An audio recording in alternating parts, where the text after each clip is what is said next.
We know very little about the pantheon of Ukrainian gods. Unlike the intricate genealogies of the Greek Olympians or the heroic sagas of the Norse Asgard, the details we have are fragmented and often filtered through the perspective of Christian chroniclers. So, what were these ancient Ukrainian gods like? Hi, I'm Nik Lysytskiy. Welcome to the magical world of Ukrainian mythology, a show about extraordinary characters and captivating phenomena.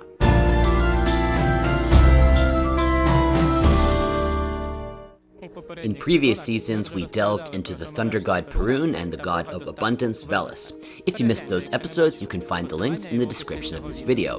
In this episode, we'll uncover more about other gods believed in by our ancestors.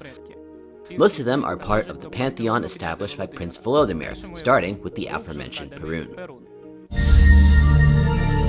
Khors is the second god after Perun in Prince Volodymyr's pantheon. References to him appear in the primary chronicle, the tale of Igor's campaign, and various ecclesiastical writings from the princely era. Despite this, Khors remains one of the most enigmatic gods. Who was he? Where did he come from? What divine powers did he possess? Let's explore. The first mystery surrounding Khors is his name. Different sources offer at least 7 variations in spelling and pronunciation. Khars, Khurs, Khurs, Khore, Khirs, Khris, and Khros. Scholarly literature predominantly uses the name Khors, although Khore is also encountered. There is no consensus on the meaning of the name Khors. Some scholars believe it derives from ancient Persian, where Khurshid referred to the sun god. Others connect it with the Indian word khara, meaning fire. Some suggest a link with the Proto-Slavic root Khirs, associated with exhaustion, which might indicate a lunar rather than solar nature for the god. Another theory proposes that the name Khors comes from the Turkish name of the city Kerch. Yet another idea is that Khors was never a distinct god, but simply another name for Dazhbog in a different language. It is unclear why and how Khors appeared in Prince Volodymyr's pantheon. Other Slavic peoples did not know of him, but he was worshipped by the Tork tribes, influenced by the Alans and Scythians. In the dialogue of the 3 holy hierarchs, Khors is linked to the Jews. This has led to the theory that Kiev learned about him from Jewish merchants coming from Khazaria. Another possibility is that Khors' presence among gods in Kiev was related to the political situation of the time, with Prince Volodymyr the Great potentially accommodating the interests of the Iranian community. The main mystery about Khors is which celestial body was he the god of, the sun or the moon? Chronicles and Apocrypha provide no clear answers. The primary literary reference to Khors from which researchers infer his functions is found in the tale of Igor's campaign. It mentions that Prince Mstislav, like a wolf, traveled at night from Kiev to Tmutarakan, crossing the path to the Great Khors. This has led to divergent opinions among scholars. Most concluded that the prince was crossing the path of the sun. Combined with theories about Khors' solar nature, this led to the assertion that Khors is a sun god. However, some researchers argue that only the moon can be crossed at night, and the wolf figure in mythology is associated with the moon. Moreover, it is known that another god in Volodymyr's pantheon, Dazhbog, is a sun god, making it unlikely for 2 gods with the same functions to coexist. Therefore, gods of the moon and sun could indeed stand side by side. Thus, Khors might be a moon god. What do you think? Is Khors a sun god or a moon god? Share your thoughts in the comments. Dazhbog is the 3rd god in Prince Volodymyr's pantheon.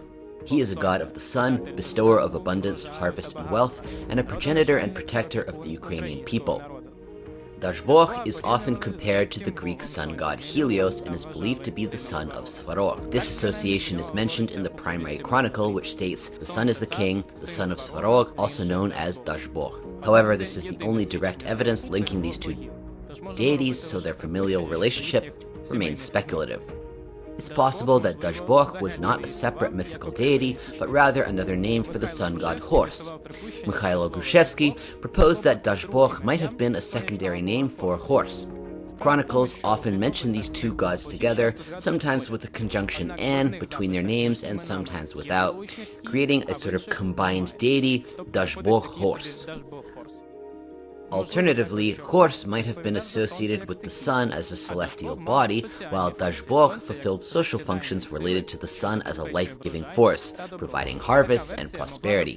This theory could explain why Prince Volodimir's pantheon included two sun gods. The name Dazhbog originates from Old Slavic and means one who gives wealth or God who gives. It contains two elements, Dazh, an imperative form of the verb give, and Bog, which also meant wealth. In the tale of Igor's campaign, there is a reference to Dazhbog's grandchildren, which has led scholars to believe that Dazhbog was once honored as the progenitor of all the Rus people, not to be confused with the Russian people. However, it is unclear from the text whether this refers to the entire people or just to the prince and his retinue, with the author possibly highlighting their elevated status. Today, Dazhbog is a central figure in Ukrainian native faith. He is revered as the god of happiness and love, and in Slavic native faith, Ridnovieri, he is considered the supreme deity, the giver of existence. Stribog is the fourth god in Prince Volodimir's pantheon. Traditionally, he is known as the god of the winds. However, we know very little about him, so we can only make educated guesses about his true nature. The only definitive facts are that an idol of Stribog stood in Kiev, and that in the tale of Igor's campaign, the winds are referred to as Stribog's grandchildren. The line from the tale of Igor's campaign reads, "These are the winds, Stribog's grandchildren, blowing from the sea like arrows upon Igor's brave regiments." Based on this excerpt, scholars have concluded that Stribog was a grandfather figure and therefore a deity and ruler of the winds. This theory is supported by the Old Slavic word stri, which was used to denote wind. There are two main theories about Stribog's functions. The first theory suggests that the name Stribog comes from the imperative form of the word sterti, wipe away or destroy. According to this view, Stribog would be a god of war and destruction, directing arrows in battle. The second theory proposes that the name Stribog is derived from the Indo-European root ster, meaning spread out or scatter. In this case, Stribog would be a god who distributes wealth, working alongside Dazhbog, with Dazhbog providing wealth and Stribog distributing it. Thus, it is quite possible that Stribog's role as the ruler of the winds was a secondary aspect of his broader divine functions. Simargl is the fifth deity in Prince Volodimir's pantheon. Little is known about Simargl, making it challenging to determine his precise role in Slavic mythology. The central mystery is how Simargl came to be included in the prince's pantheon. A mythical figure that shares both the name and appearance with Simargl is found in Iranian mythology. Specifically, the recorded Simargl resembles the Iranian mythological creature Simargl, a bird with the head of a dog. Simargl is mentioned in Persian literature, notably in the Shahnameh. The character is also known among the peoples of Central Asia, as well as the Kurds and Armenians. Simargl's image was used as a decorative motif in Scythian artifacts, and in Sasanian, Byzantine, Armenian, and ancient Ukrainian art. In Iranian mythology, Simargl was seen as the guardian of the Tree of Life, a prophetic bird, and a protector of certain people and families. It's likely that Simargl entered Kiev in this role and, adapting to the Slavic worldview, became integrated into the prince's pantheon. Another theory suggests that Simargl might actually represent two separate deities, Sim, the god of cattle, and Regel, the god of harvest. However, this interpretation is likely the result of a scribe's error and later scholarly attempts to correct it. Mokosh is the only female deity in the male-dominated pantheon of Prince Volodymyr. She is associated with moisture, rain, earth, fertility, and is a protector of childbirth and weaving. However, as with many ancient Slavic gods, her exact nature remains somewhat unclear. The origin of Mokosh's name is uncertain, and scholarly theories about it are varied and often conflicting. Each theory provides a different perspective on her role and her functions. One theory suggests that Mokosh's name comes from the ancient Indian word maha, meaning noble or wealthy, implying she might have been a supreme goddess. This idea is linked to the belief that Mokosh was the wife of the supreme god Perun or Veles. Another theory proposes that Mokosh's name derives from the word meksha, which means liberation, death, or darkness. In this view, Mokosh is seen as a chthonic figure, goddess of life and death, spinning human destinies. Some scholars have pointed out a possible connection between Mokosh and the Mordvin tribe of Moksha, suggesting that this tribe might have adopted Slavic beliefs. Interestingly, belief in Mokosh or Mokosha persisted in northern Russia until the 20th century, though by then she had lost her divine status and was considered a creature with a large head and long arms who sheared sheep and watched over spinning. When spinners fell asleep and the spindle turned by itself, it was said that Mokosha was at work. Wool scraps were left in the shearing scissors as offerings to Mokosh. The name Mokosh has also been connected to the Slavic root mokh, from which the following words derive: mochitli and mokri, meaning wet. This seems to be the most logical explanation for her association with moisture and rain. However, Christian texts often linked Mokosh with immorality, particularly lust, and with unnatural love. If these claims are not simply medieval attempts to discredit her, Mokosh might have been the Ukrainian equivalent of Aphrodite. Most researchers emphasize Mokosh's close connection to the earth, which was considered the primordial mother, the nourisher, and the sacred one. It is possible that in ancient times Mokosh represented Mother Earth, the great mother who gave life to all beings. Over time, this belief may have evolved, and under Christian influence, it may have faded entirely from popular memory.